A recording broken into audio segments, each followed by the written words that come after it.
Keďže sú názory Jeffreyho Sachsa v slovenských médiách doslova zakázané, dal som si tú námahu a vybral som dnes pre vás tie najväčšie argumentačné bomby, ktoré zazneli na nedávnej debate so študentmi Univerzity v Cambridgei.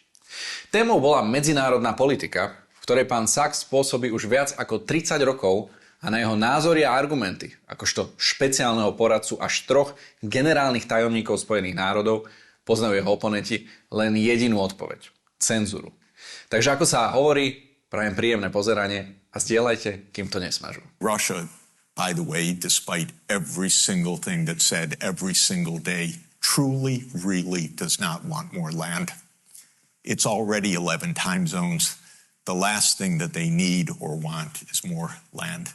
The war is about completely different things than everything you and I read about in our newspapers every day, because our newspapers are telling us stories that ultimately come back to narratives conceived in the U.S. Defense Department and the CIA, and that are completely bogus. We provoked the war in Ukraine. This started in 1990. James Baker III, our Secretary of State, said to Mikhail Gorbachev, NATO will not move 1 inch eastward if you agree to German unification, basically ending World War II. And Gorbachev said, that's very important. Yes, NATO doesn't move, and we agreed to German unification. The U.S. then cheated on this. Expansion of NATO started in 1999 with Poland, Hungary, and Czech Republic. In 2004, Estonia, Latvia, Lithuania, Bulgaria, Romania, Slovakia, Slovenia, 7 more countries in the not 1 inch eastward. In 2002, the United States unilaterally walked out of the Anti-Ballistic Missile Treaty. This was probably the most decisive event, never discussed in this context.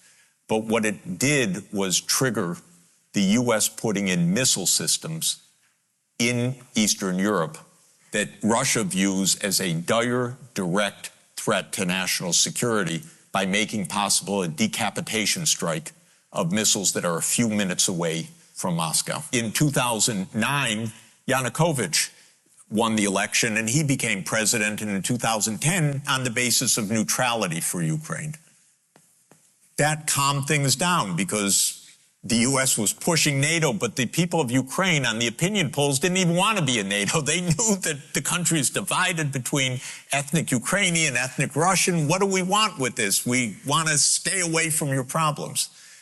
So in February 22nd, 2014, the United States participated actively in the overthrow of Yanukovych.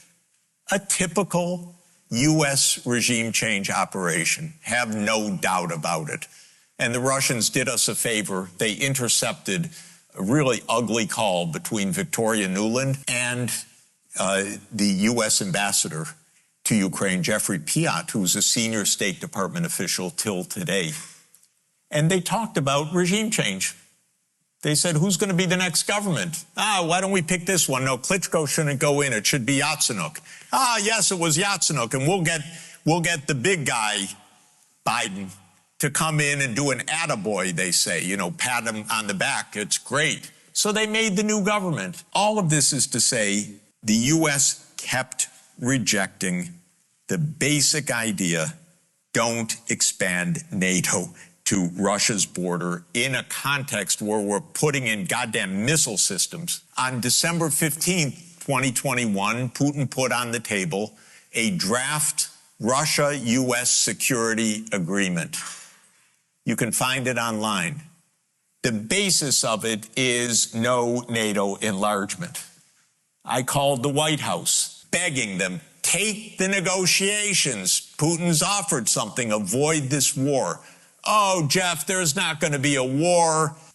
Announce that NATO's not going to enlarge. Oh, don't worry, NATO's not going to enlarge. I said, oh, you're going to have a war over something that's not going to happen? Why don't you announce them? And he said, no, our policy is an open door. This is Jake Sullivan. Our policy is an open door policy. Open door for NATO enlargement. That is under the category of bullshit, by the way. You don't have your right to put your military bases anywhere you want and expect peace in this world. You have to have some prudence. There's no such thing as an open door that we're going to be there and we're going to put our missile systems there and that's our right. There's no right to that. We declared in 1823, Europeans don't come to the Western Hemisphere. That's the Monroe Doctrine. The whole Western Hemisphere, after all. Okay, anyway, they turned down the negotiations. Then the special military operation started, and 5 days later, Zelensky says, okay, neutrality. And then the Turks said, we'll mediate this. And I flew to Ankara to discuss it with the Turkish negotiators because I wanted to hear exactly what was going on. So what was going on was they reached an agreement with a few odds and ends. And then the United States and Britain said, no way, you guys fight on. We got your back. We don't have your front, you're all going to die. But we got your back as we kept pushing them into the front lines. That's 600,000 deaths now of Ukrainians since Boris Johnson flew to Kyiv to tell them to be brave. So we're not dealing with, as we're told every day, with this madman like Hitler coming at us and violating this and violating that, and he's going to take over Europe. This is complete bogus, fake history that is a purely PR narrative of the U.S. government. This is the deep state, and they have their wars, and every war has been phony. Some wars the American people are basically never told about. For example, the war in Syria. And you may actually hear from grown-up reporters who are lying through their teeth or ignorant beyond imagining that, oh, the war in Syria, yes, Russia intervened in Syria.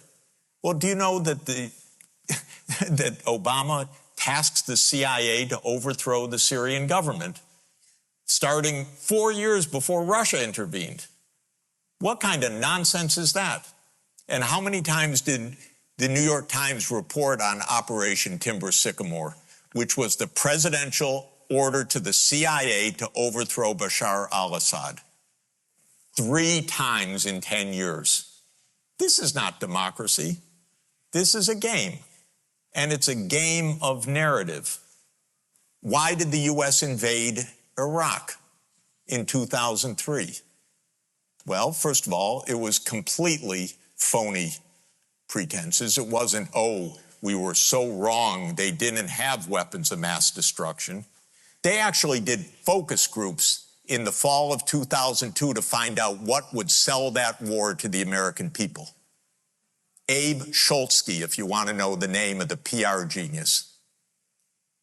They did focus groups on the war.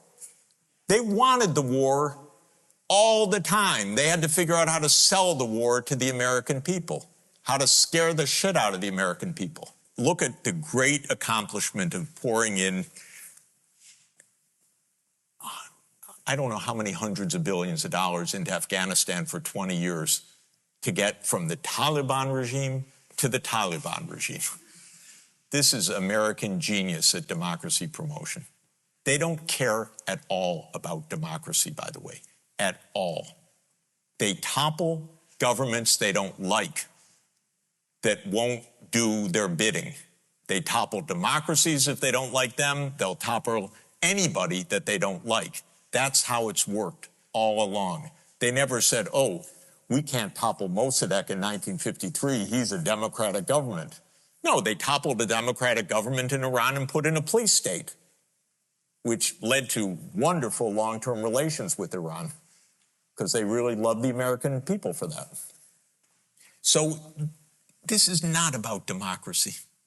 This is a game, and it's a terrible game, and it's a secret game, and it's played by the CIA, which is the most important agency in the United States.